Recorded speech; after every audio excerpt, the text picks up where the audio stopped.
जी हाँ किसान भाइयों, धान खरीदी को लेकर के हमारे छत्तीसगढ़ से एक बहुत बड़ी अपडेट निकल करके सामने आ रही है। और जैसे कि आप सबको पता है कि छत्तीसगढ़ में 1 दिसंबर से धान खरीदी की शुरुआत होने जा रही है, जिसकी घोषणा खुद मुख्यमंत्री श्री भूपेश बघेल ने कर दिया था कि राज्य में 1 दिसंबर से धान खरीदी की शुरुआत होने जा रही है। तो जिसे देखते हुए हमारे किसान भाइयों ने पंजीयन की प्रक्रिया है वो शुरुआत कर दी थी। फिर भी हमारे बहुत से ऐसे किसान भाई थे जिन्होंने पंजीयन अभी तक नहीं कराया था, और पंजीयन की जो तारीख है वो राज्य सरकार के द्वारा 31 अक्टूबर तक रखा गया था। तो इस समय सीमा में हमारे बहुत से ऐसे किसान भाई थे जिन्होंने पंजीयन नहीं कराया था। तो ऐसे हमारे किसान भाई इस वर्ष अपना धान बेचने से वंचित हो जाते, जिसे देखते हुए राज्य सरकार ने किसानों के लिए एक राहत भरा निर्णय है वो लिया है। तो जी हाँ किसान भाइयों, छत्तीसगढ़ में धान उत्पादक किसानों को एक और राहत है वो मिल गई है। सरकार ने धान के रकबे का पंजीयन कराने की समय सीमा है वो 11 दिन के लिए बढ़ा दी है। जी हाँ किसान भाइयों, 11 दिन के लिए बढ़ा दी गई है, यानी कि अब 10 नवंबर तक किसान है वो अपना पंजीयन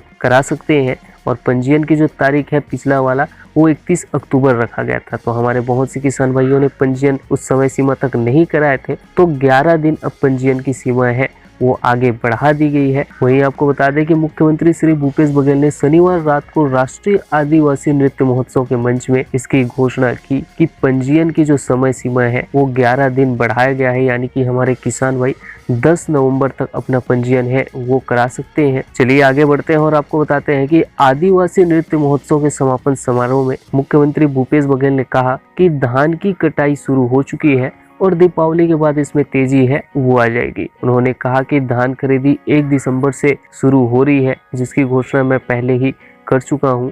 और मंत्रिमंडल के कई सदस्यों ने अब तक किसानों के पंजीयन की तारीख की बढ़ाने की मांग की थी, जिसको बढ़ा करके 10 नवंबर है वो कर दिया गया है।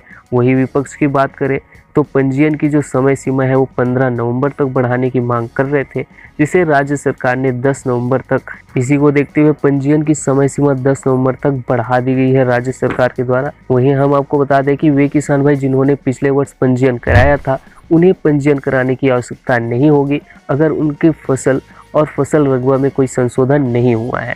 तो जो हमारे नए किसान भाई हैं उन्हें अपना पंजीयन है वो कराना पड़ेगा, या उनकी फसल या फसल रकबा में अगर संशोधन हुआ है तो उन किसान भाइयों को भी पंजीयन कराना पड़ेगा।